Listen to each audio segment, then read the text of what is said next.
Hello bros, I'm Contest 0, BroFive production, next part of Sakura MMO. Start going right here. Hey, what's going on? Why are you doing this to me? Oh, isn't it obvious? No, I don't get it. I don't get it at all. I glanced down at Fion. After she fell unconscious, Neve carried her princess style to the back of a small river that flows through the forest. Riverbanks are always thick with mud and silt, and this particular river is no exception. I thought it would be a perfect place to start my little re-education program. I woke Fion on so kindly with a splash of cold water to her face. Then when she was still sputtering and confused, I ordered her to sit in the dirt on her hands and knees. She tried to protest a little at first, but when I reminded her who I was, she soon fell silent. Her face pale, obviously afraid of further rebuffs. Fiona obediently sunk into the ground in the mud. That's when I decided to enact stage 2 of my plan. I call it the human share. I'm pressing the full weight of my behind on Neve's back. Her spine dips inwards to accommodate my weight, which in turn pushes her palms and knees more firmly against the mud. Fiona whimpers. This is weird. Oh? I pressed down a little more firmly against her back. The mud between Fion's fingers squeals in a satisfying way. If this little thief girl was dirty before, she is positively filthy now. Just thinking about it makes me feel contented. It's a strange kind of happiness. I feel like a cup that's been completely filled to the brim with sweat, sparkling wine. Are you not enjoying this? Of course I ain't enjoying it. Who would? I think you should consider a privilege, having the great dog witch Viola use you as a share. Aren't you glad you can be useful to me? Who'd be glad about something like this? Fiona squirms beneath me. Her face is red and her eyes are narrowed from concentration. It looks like she's using all of her energy not to collapse beneath my weight. You're heavy. Now look here. Neve takes a step forward, her eyes narrow, sparks begin to crackle at her fingertips. How dare you insult my lady? Wait after everything she's done for you. You should count yourself lucky she hasn't turned you into a pile of cinders. You're getting off remarkably easy despite the gravity of your crime, so don't you dare make fun of my lady. She's worth 10 of you. She's heavier than 10 of me, though. Why you, Neve? I hope up one hand signaling her to stop. I appreciate Neve's fierce loyalty, but I don't want her to burn this little thief girl like she did with Blake at the market. Please let me handle this.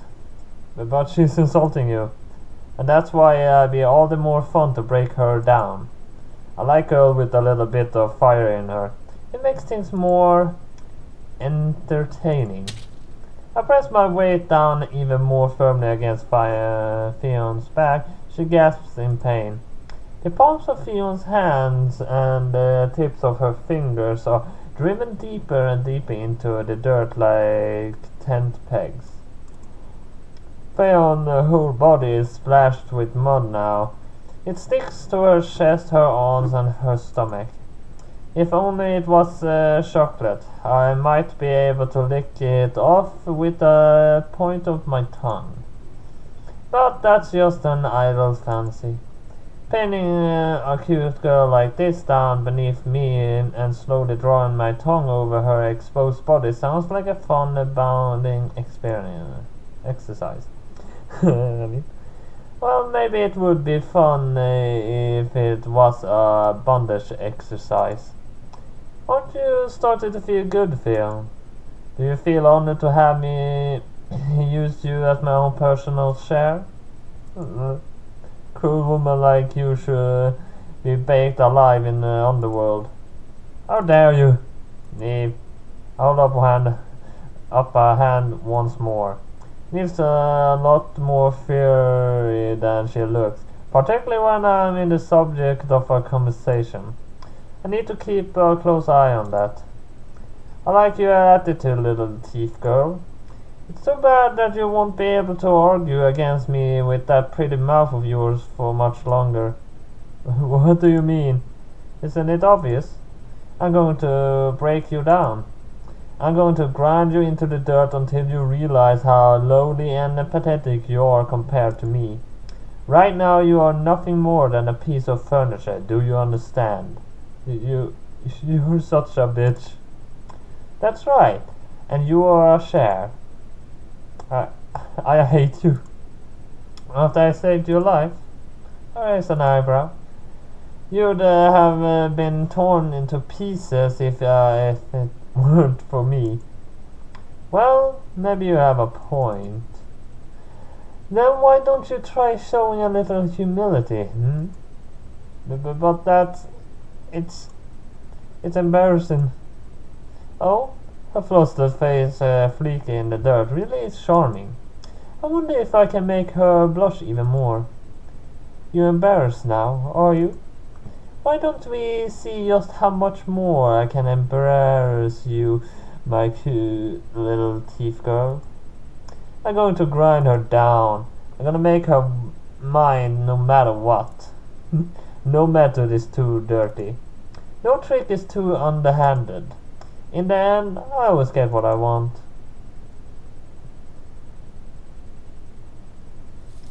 Where exactly are we going? It's a fair question, I suppose. After using Fion as my own personal share, I asked Neve to wash the dirt and mud from her with a bit of magic. Then I asked, more like forced, Fion to walk through the forest with me flanked by Neve. That shall not happen. Crap. I call back as soon as I can. Furthermore, I once more shrouded my witch robe in a concealment spell. I don't want to run the risk of running into anybody and giving them a scare. Fion's eyes keep darting here and there like cornered rabbit, but I make it quite plain to her that should she try to run away, she will be swiftly punished with one of Neve's fire spell. Though unruly and disobedient, I think my thief girl has learned what will happen if she tries to run. She might be obeying me in body, but her eyes still seek to defy my orders. I'll change that soon. We just need to go deeper into the forest. You'll find out soon enough, my cute little puppy. Don't call me a puppy. It's not like I'm your dog. It seems she has some bite to her, my lady. I can tell, but don't worry, Neve. I soon train all the disobedient out of her. You know I can still hear you. Don't talk about me like I'm not here. Whoops. Crap. I tried to go back because I accidentally clicked past one line.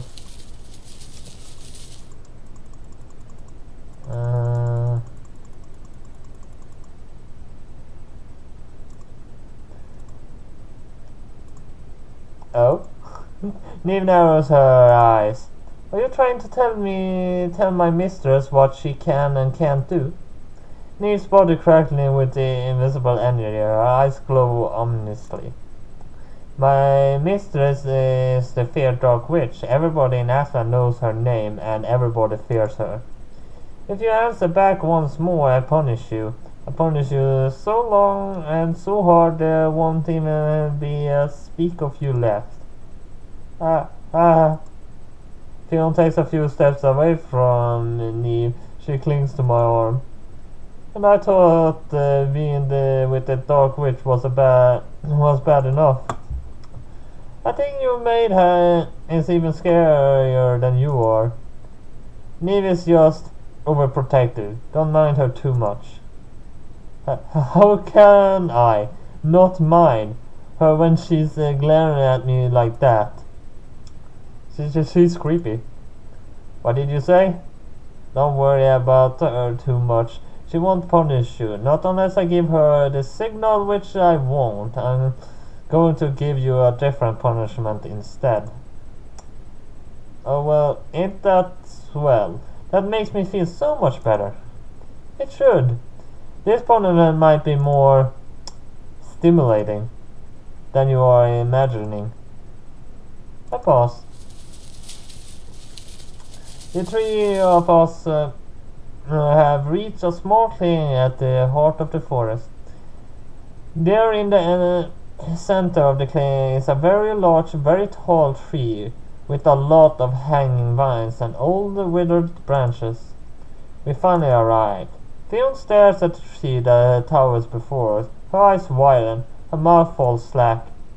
Oh no. She looks back at me.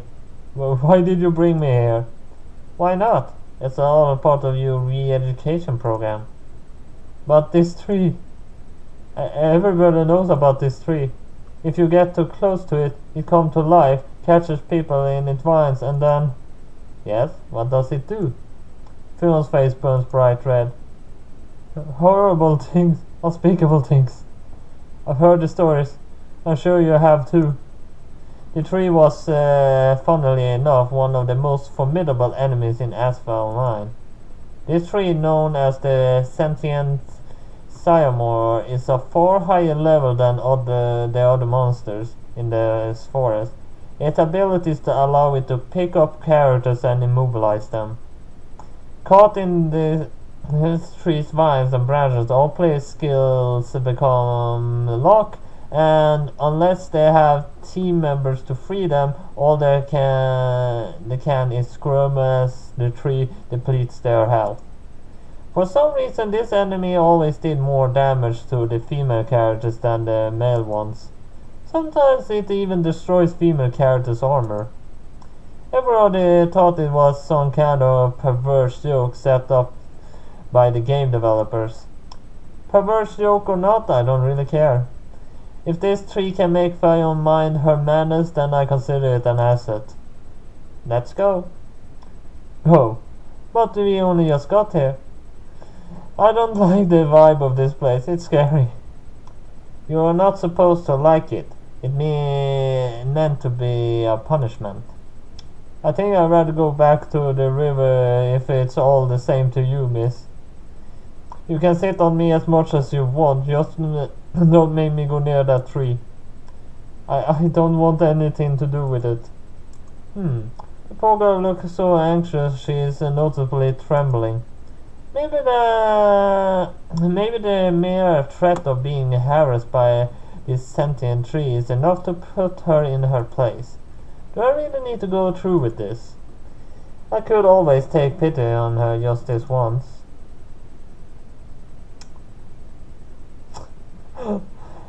Well, she might mind her manners now, but she needs to be punished properly. Of course I have to go through with this. I'm the great dark witch Viola. I can't let myself be overcome by a moment of pity. I said I was going to punish the girl, and I will. It might be a dirty way to get the job done, but so long as the job does get done, who am I to complain? Oh, stop your whining. I'm an honest woman, and I don't go back on my word. But that tree. If you give me up to the tree, it kill me. Don't be silly. It won't kill you. It just play with you a little. If it goes too far and attack it, make it let go of you. I promise. You promise me? But you are the dark witch. I don't know if your promise are worth all that much. I might be a dark witch, but like I said, I'm honest. Now forward you go. Huh? What I push Fion towards a tree. She stumbles. Yeah. She hits the ground with a dull thud. She holds one hand on behind and rubs it. Oh, that hurts. And then she pauses. Ah! She blinks. Oh no. Her sudden panicked scream has woken the sentient tree. It bears down upon her. It unfurls its vines, and then, yeah, it goes flying up in the air and tightens its hold around her waist. After I took the time and effort to re-educate my precious little thief girl, I took her back with me to meet the nightmare citadel. I wouldn't call it kidnapping per se. I just didn't have a choice. I couldn't let Fion go once she uncovered my true identity. Might blow my cover the next time I went out in my disguise, which would not be to my advantage. I did at first worry about her poor starving family, whom she claimed she had to support.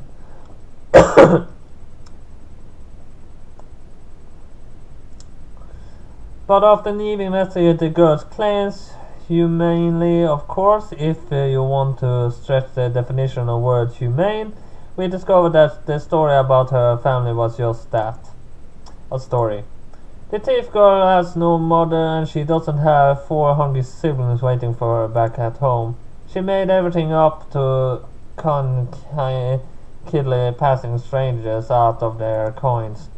She does have a sister as it transpires, but she lives in an entirely different town. The two haven't seen one another in a while.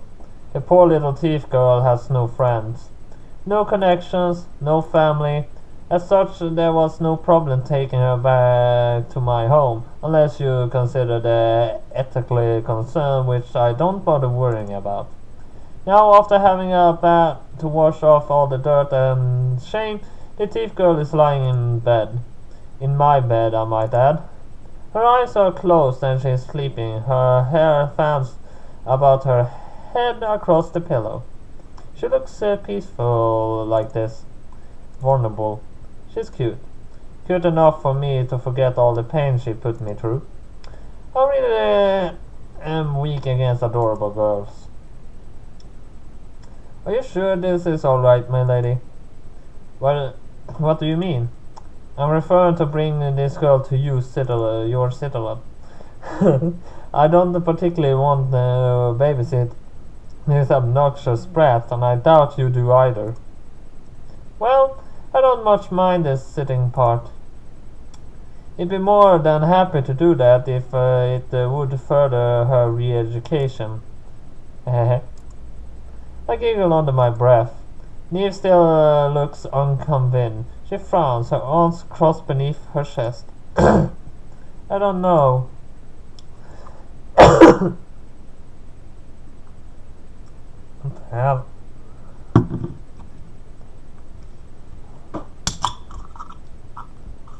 I need to.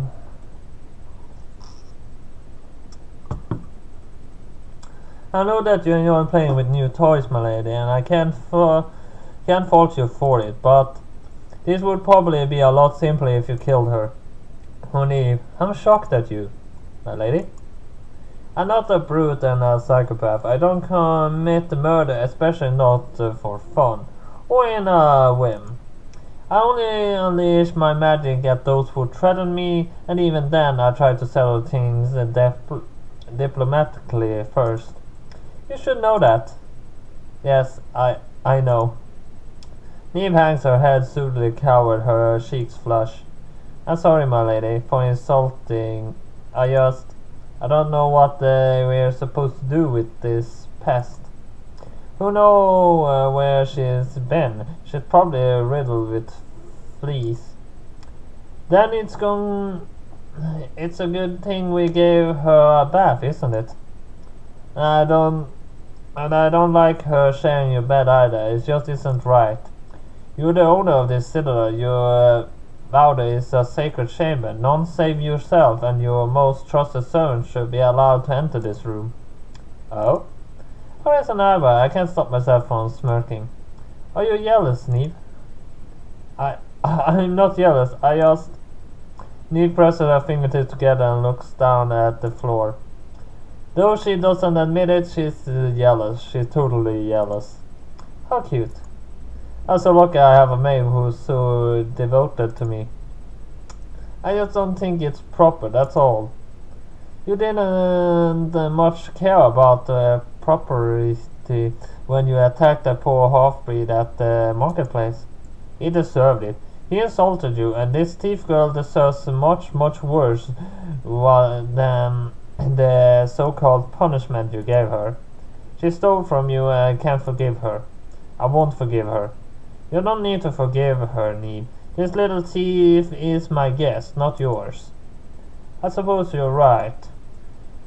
You can make your own decisions, of course you can, my lady. In the end, I'm nothing more than a maid. Now, don't look so downhearted. Huh? I take a step closer to Neve. I tilt her head up with my thumb and press a quick fleeting kiss against her lips. You're much, much more than a maid to me. You should know that already. My lady? Neve's legs tremble. Despite her immense magical power, she looks like she might collapse at any moment. I brought this thief girl back here as a little experiment, you might say. Experiment? Hmm? I want to see how well she integrates to living with me. Though she claims to hate me, living in a nightmare city must be far superior to living on the streets begging for scrap of food and coins from passing strangers. I see to it that she has everything she could ever need. I keep her warm and I keep her safe. And then what, my lady? Who knows, maybe within time she become as devoted to me as you are. I doubt that, my lady. Nobody could be as devoted to you as I am.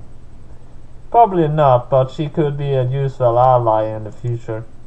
But you're the great dog witch. You don't need allies. I don't need them, it's true, but even I get lonely from time to time. My lady? Eve looks into my eyes. Her own are wide, fridge with a very long lashes. Aren't I enough for you? You're enough, Neve. And you keep my company like nobody else, but this morning I was hit with an epiphany. I can't speak that word correctly. If I try, I'm gonna make a real fool of myself. That's why I want. That's why I will say epiphany. I won't try. I know exactly how to say it, but I won't even try. I want to try to make the most of my life. My life here in Asla. I want to see as many new sights as I can, meet a lot of interesting people, and most of all, I want my own harem of cute, nubile young girls. A harem? Neve lower her lips trembles. Am I not cute enough for you? When Eve looks at me winsomely like this, her eyes large and imploring, she certainly does look cute. What can I tell her?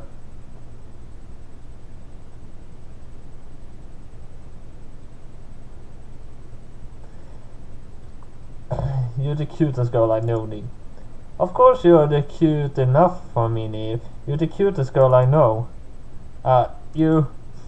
Neve blinks at me, her eyes large as though she can barely believe the words she's hearing. Do you really mean that? That's right. I caress Neve's cheek with my fingertips. The moment my skin touches hers, Neve sighs softly and almost melts on the stop. She nuzzles her cheek against my palm, her dark hair brushing against my skin. The sensation tickles a little, but I don't mind it. How could I mind anything Neve does? She's far too adorable. All of a sudden, Neve's eyes snap open. She moves away from me, my nibbly. Her hands clasped together at the front. I apologize if I stepped out of line, my lady. It's alright, I don't mind. Thank you. But if you really think I'm cute, then why did you take that girl in? I just thought it would be interesting, and I did feel sorry for her. She doesn't have any family, and she has nowhere else to go. I could let her roam the streets again, not when I have the ability to help her. So, she was a Sherry case. I suppose so. It doesn't hurt that she has a pretty face either, but saying that might upset Neve again. Oh, my lady, Neve's eyes softened. If that was the case, you should have said so at the start. Perhaps I should have known though. You've always been a kind person. I think you might be too kind for your own good. I still can't say I like this little thief, but I do my best to put up with her. I might be able to be a challenge, but I like challenges. Neve clenches her hands together at the front. I do my very best.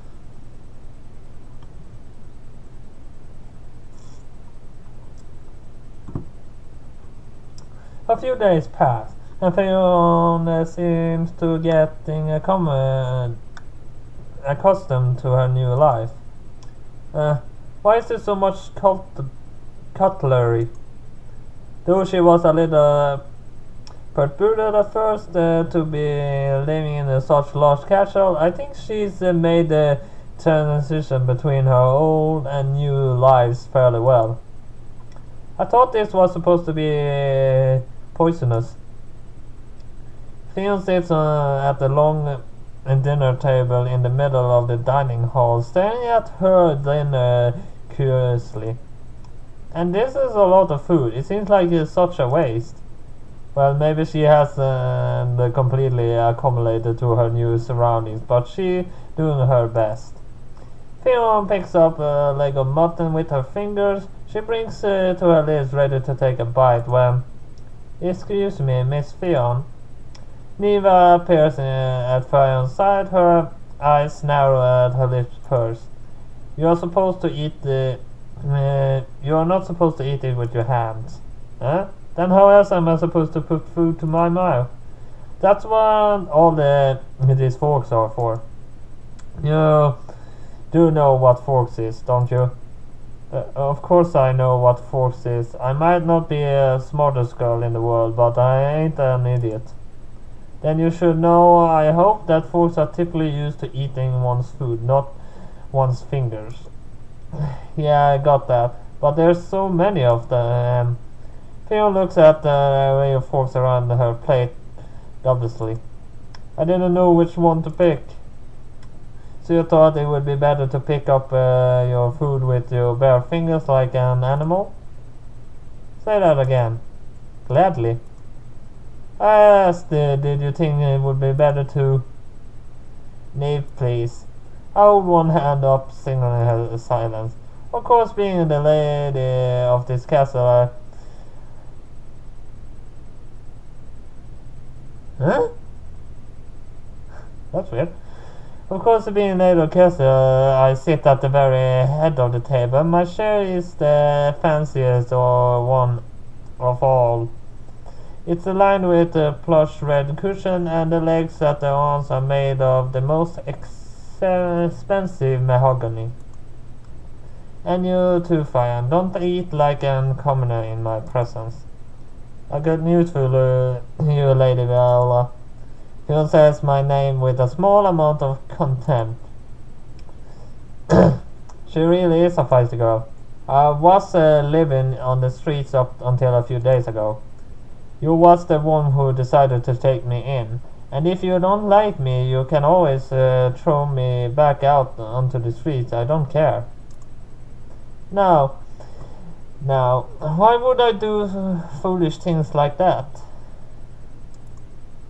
Well, I believe I explained this to you already, Fion. Multiple times, in fact. I enjoy having you around. You're very cute, and it seems a shame to let you wander the streets, dirty and tired and hungry. A girl's true chance can only be discovered after she had a decent night's sleep and there's a bit of food inside her. So that's why you're taking care of me, cause you think I'm pretty. I wouldn't go through all this effort if I thought you were hideously unattractive. You're so shallow. I seem to have a healthy appreciation for attractive girls. You should count yourself lucky, Miss Fion. If my lady had taken such an inexplicable shine to you, you would not be sitting at this table right now. I don't want to sit at this table. This food is too rich and there are too many forks. All this talk about manners is making my head hurt. You would rather live on the streets and sleep in the dirt? At least I would need to know the difference between a salad and a fish fork then. Oh my, you look so grumpy. It's my hospitality that unpleasant. I thought this food would be to your liking. But if you are unhappy with the meal my servants have prepared, I could always give a simple dinner of bread and gruel instead. Huh? I never said the food itself was bad, you know. Then that's what I thought. I smiled smugly. Some might dislike all of the rules and ethics that come with meals like this, but she doesn't dislike the food itself. She's a small, skinny thing. It's probably because she'd been living hand to mouth for so many years, staying alive by scrounging whatever scrap she can. Though she won't admit to it, she is adorably stubborn. The meals I've been giving her must be some of the best she's tasted in her life.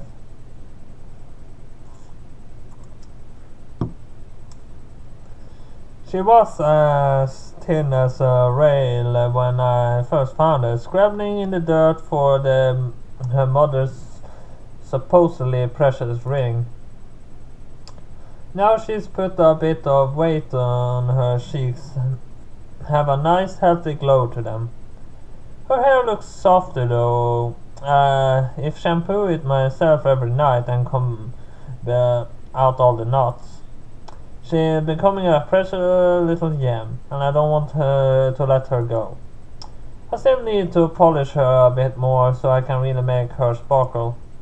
Now, if eating with me is truly such a chore, perhaps I can help to educate you. What do you mean? Fallon gave me an uneasy look. Her eyes are narrowed. No offense, Lady Viola. She says my name with undisguised vitriol, in a manner that suggests there's quite a bit of offense meant indeed. But if you did to me the other day any indication, I don't think you make a great teacher. How cruel. I'm doing this to help you, you know. I'm not so sure. I bet you're just doing this for your own amusement. That's the only reason you ever do anything, ain't it? Heh. Well, you got me there. You really are awful. I know, but you certainly seem to be benefiting from it. Benefiting. Theon raises an eyebrow. Don't make me laugh. I ain't benefiting from this. But my maid has prepared you a delicious feast, and you can sleep in a comfy bed instead of on a street corner. How is this not an improvement over your old life? Sure, it might look like an improvement, but at what cost? My freedom? You're keeping me here as a prisoner so you can do all kinds of horrible things to me. I just know it.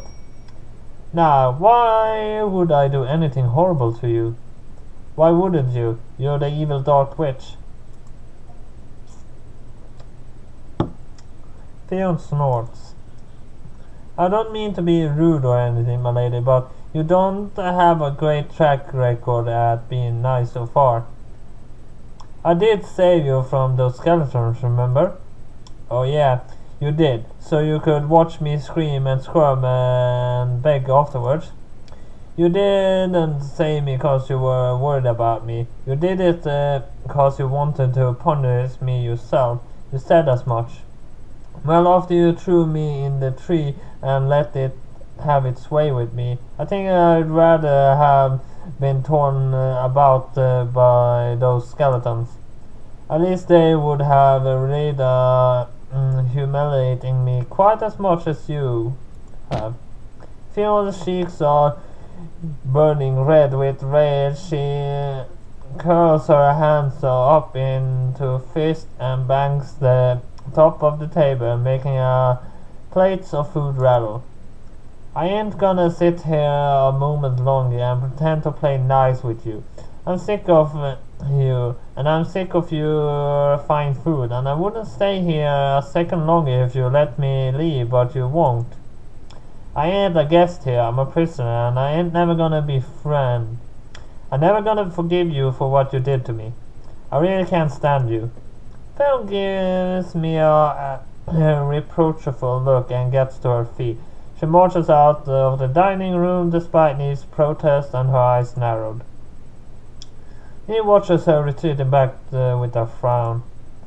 I know we should have let her... he should never have let that girl stay here. I can't believe she is throwing your hospitality back in your face like that. It's alright, Neve. It's to be expected. Maybe I did take things a bit too far back then.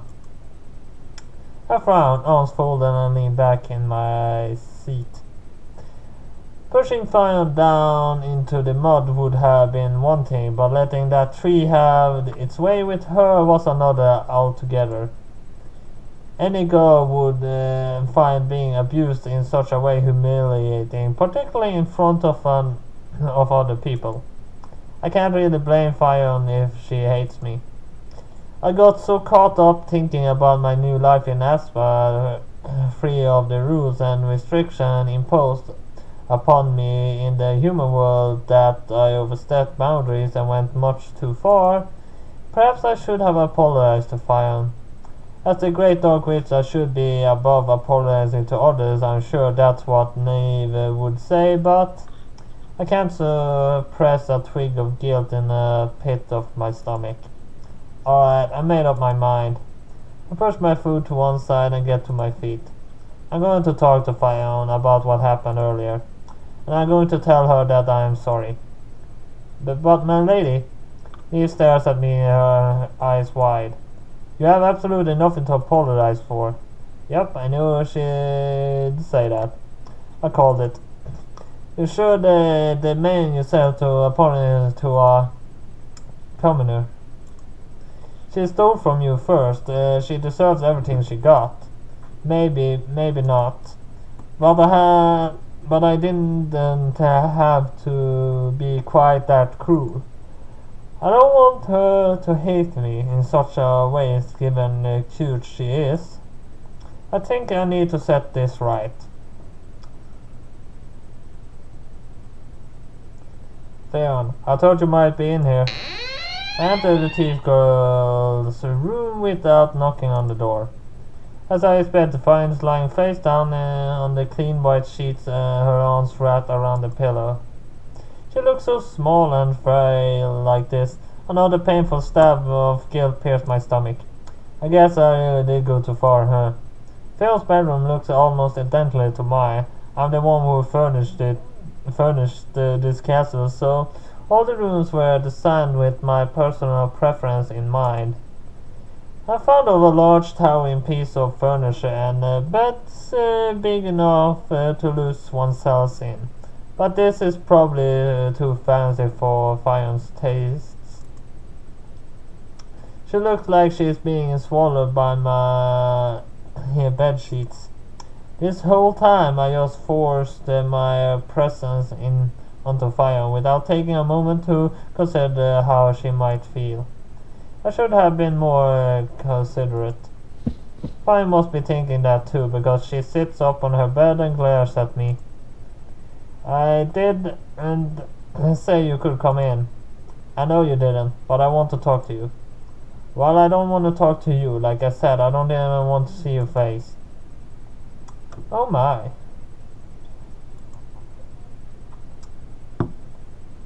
I cup one hand and sighed. Is the arrangement of my facial features really that displeasing to you? I was under the impression my looks were at least above average, but perhaps not. Your face has nothing to do with it. You could be the prettiest woman in the whole kingdom, and you still have a rotten heart. Do you think I'm the prettiest woman in the kingdom?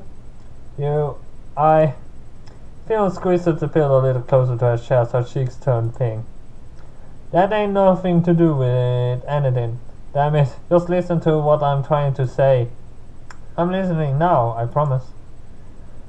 Well, I know how much your promises are worth.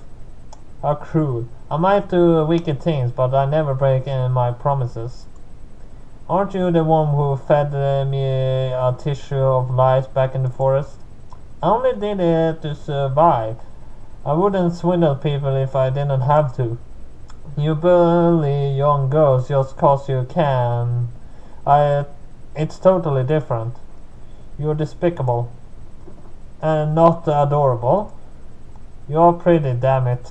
You're way prettier than I imagined, but that only makes it worse.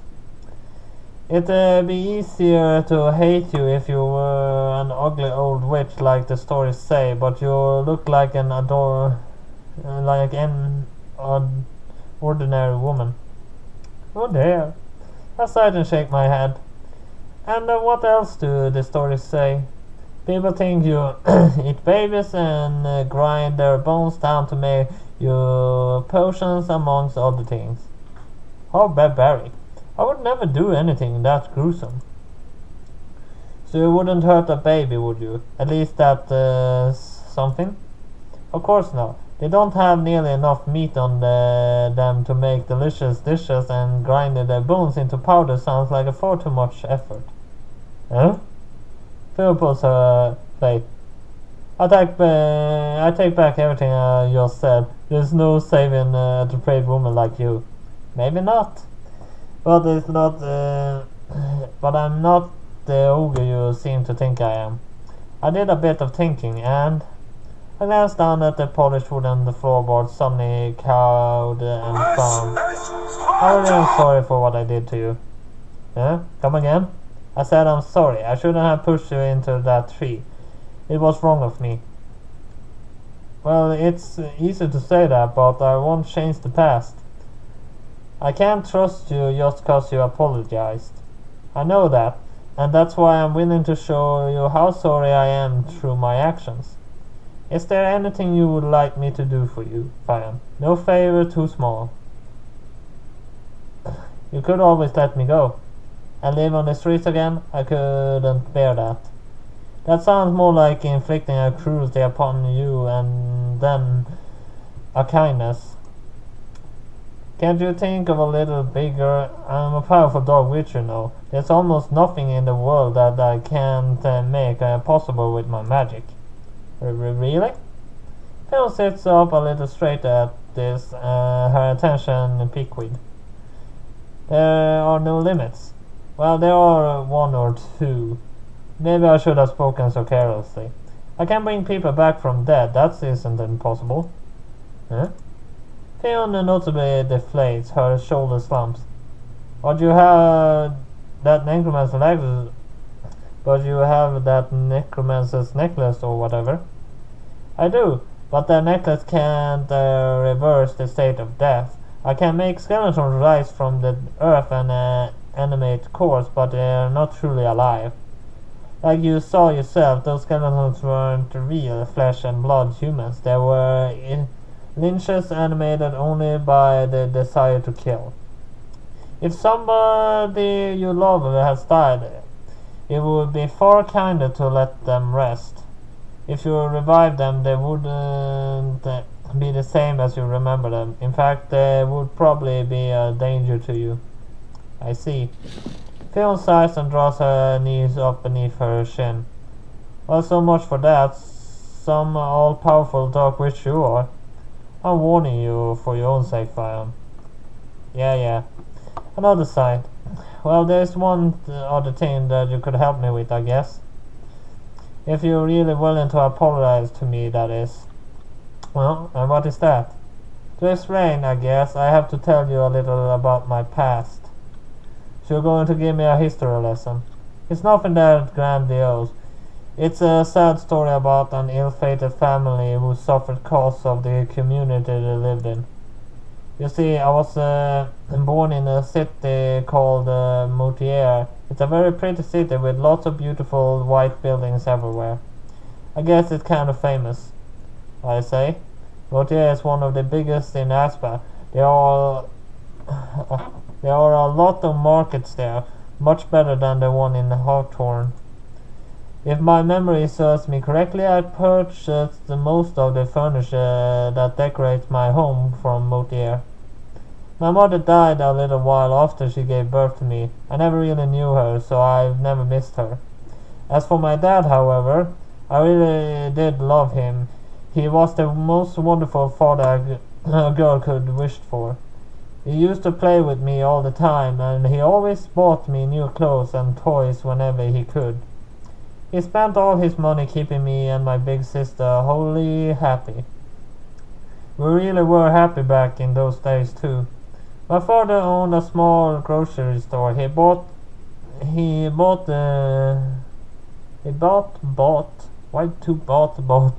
fruits and vegetables from local farmers for cheap prices and sold them on a higher rate.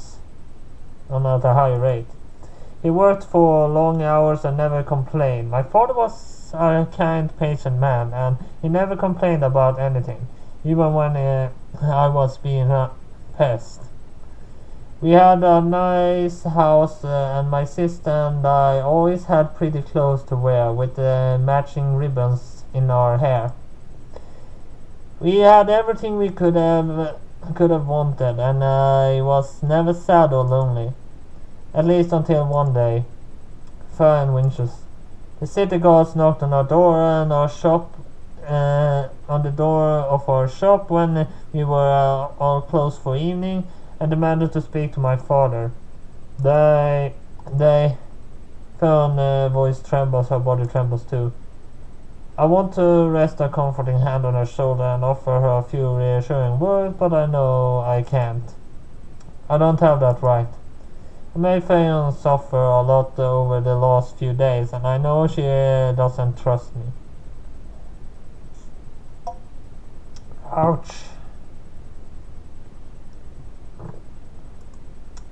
I don't think I would trust me either. Instead, all I can do is ask her to, as gently as possible. What happened? The guard said they heard suspicious reports about my father's behavior. They believed his business was thriving cause an unlawful business practice. Like what? They thought my dad was buying vegetables from dark witches which had been grown with illegal magics. Why would they think that? Because people started complaining about my family. They filled reports with the city guard saying your food had made them sick.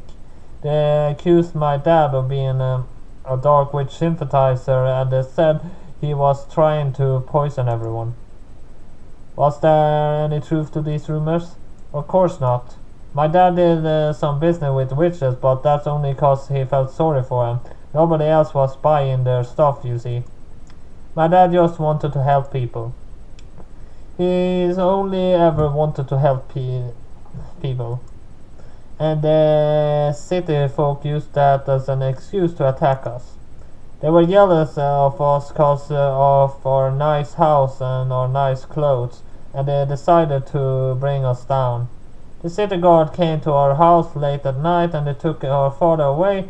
They held him a prisoner and tortured him, trying to get a confession for a crime he'd never committed until he died. Theo sniffed and her shoulders shake. That was already a week before they imprisoned him. He still hadn't gotten over mother, and he's never been the healthiest of people. And after that, my sister and me were on our own. We couldn't pay for a nice house, so we threw out on to the streets, and nobody would help us. They all said we deserved it. I was only 10 years old at that time. My sister was 16. And what happened to her? How did you get separated? I decided to leave her by myself. My sister had to take on odd jobs to afford food for the two of us, but there weren't enough money. She worked long and hard, but she didn't eat enough. She always saved the best bits of food for me. She got so thin and pale I couldn't help but worry about her. I worried I was making her sick, so you ran away. That's right. I left Motier and I didn't tell my sister. I ran away to start my own life when I was 12, but I never really expected to live that long. I just wanted to help my sister. I didn't want to be a burden on her. But you're still alive. I'm tougher, I thought. I learned how to be light with my fingers and stole what I needed to survive. I got strong and forgot about my past. I just focused on the present. I was so busy worrying about me and how to get food, I stopped thinking about my sister. I haven't had the luxury to care about anyone other than myself for years. But now, Phil's brow furrows. Now I met you, Miss Starkwitch. I still can't say I trust you. In fact, it's the exact opposite of it. You might not eat babies like the stories say, but I don't think you're a good woman. If you were, you wouldn't have pushed me into that tree like that. Apologies do matter. You can't change what you already done, but Phil and I boring to mine. I don't think I ever seen her look this serious before. You're supposed to have a lot of magical power, right? That is correct. Then maybe you can help me. I never had the chance to look for my sister before, and even if I did, I doubt I get very far on my own, but if I had you with me, I might stand a chance of discovering her. I'd be able to see Holly again, and I'd be able to apologize for leaving her all those years ago without saying goodbye. I really do miss her. I miss her more than anything, and I'd do anything to see her again. If you could help me find her, I might even forgive you. Maybe. Huh. And what are my odds? About 50-50. I can't say I like those odds very much, but I clenched my hand into a fist at my front. As the great dog witch, well, I'm not one to be underestimated. If anybody can find your sister, I can. You mean? Finn stares at me, her lips pursed in a small ring. You really look for her for me. Well, why not? For your forgiveness, I'm willing to do anything. But why do you care so much? I figured you just wanted me to stick around so you could play with me. I thought you didn't care about my feelings. You thought wrong. Sometimes I can get a bit carried away, and then I do things I regret later. That's putting it lightly. But I don't really want you to despise me. Seeing you look at me with eyes full of hatred is far too depressing. You have a pretty face.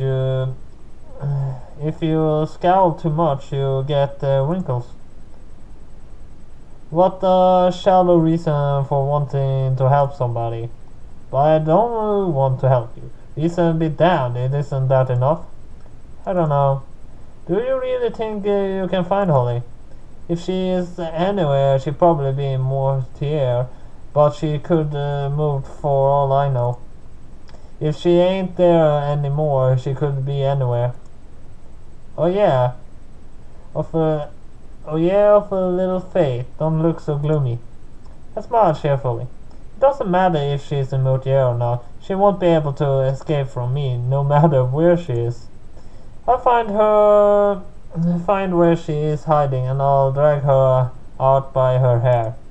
Then you can finally reunite with her after all these years, and your sisterly story still have a happy ending. I guarantee it as the Dark Witch. No. I shake my head. Right now, I'm not the Dark Witch. Then who are you? Why, isn't it obvious? A monkey is uncle?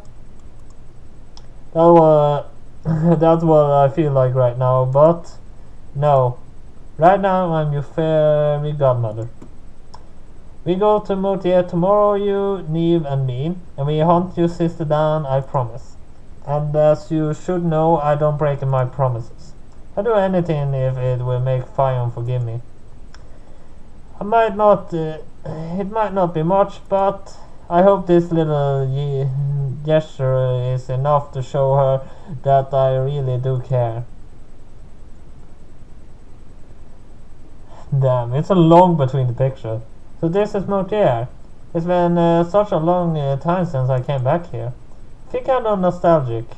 Fiona holds one hand to her chest, perhaps her heart hurts as she looks around. I look around with her, just as curious, but let's say emotionally invested. Motier looks just like it did during my days of playing Asphalt online. Motier is a charming city with a distinctly European vibe, much like most of the towns and cities in Asphalt.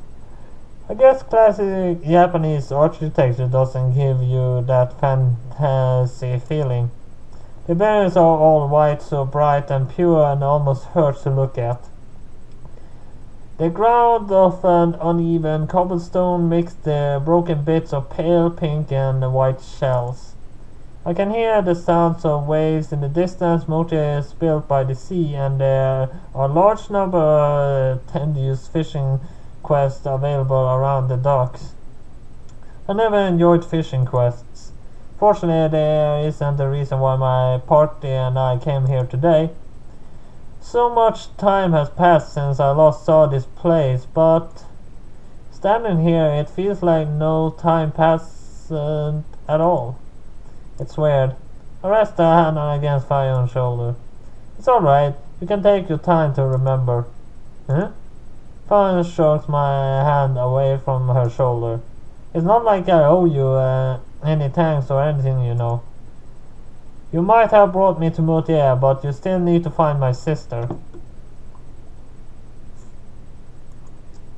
I want to forgive you until I see Holly again. I know. I'm just trying to console you. I don't want you to be consoled by you. You're the least consoling person in the planet. How impertinent. Neve glares at Fion as she prones doing. Those two really don't see eye to eye, do they? And that's not just because Neve is a few inches taller than the twitchy little teeth. My lady took you here, and of goodness of her heart, though she didn't have to, you could at least be a little appreciative. And what do I have to appreciate anyway? There's no guarantee Holly's here. If she isn't here, you would have nobody to blame but yourself. What do you mean by that? Oh, forgive me, I should have phrased it in a simple manner even a dollar like you can understand. Neve cocks politely and clears her throat. What I meant to say, if you love your sister as much as you claim you do, you shouldn't have left her so late to try and find her once more. She might have moved on by now. In fact, I would be surprised if she hadn't. Why would she continue to wait for the return of a wayward sister who hasn't bothered to contact her in almost a decade? Fion's face turns red. It's not like I could be bothered to contact her, I just didn't have the means, and anyway I was too busy trying to save your own skin. I ran away because I wanted to help my sister. Stop making me sound like a villain. You're the Darkling here, not me. So you're insulting my race as a means to cover up your own embarrassment. Do what you will, but I find that to be a rather poor taste. You started it. You too. I sat and pressed a hand against my forehead. I might be the dog which Raoul feared and respected across all of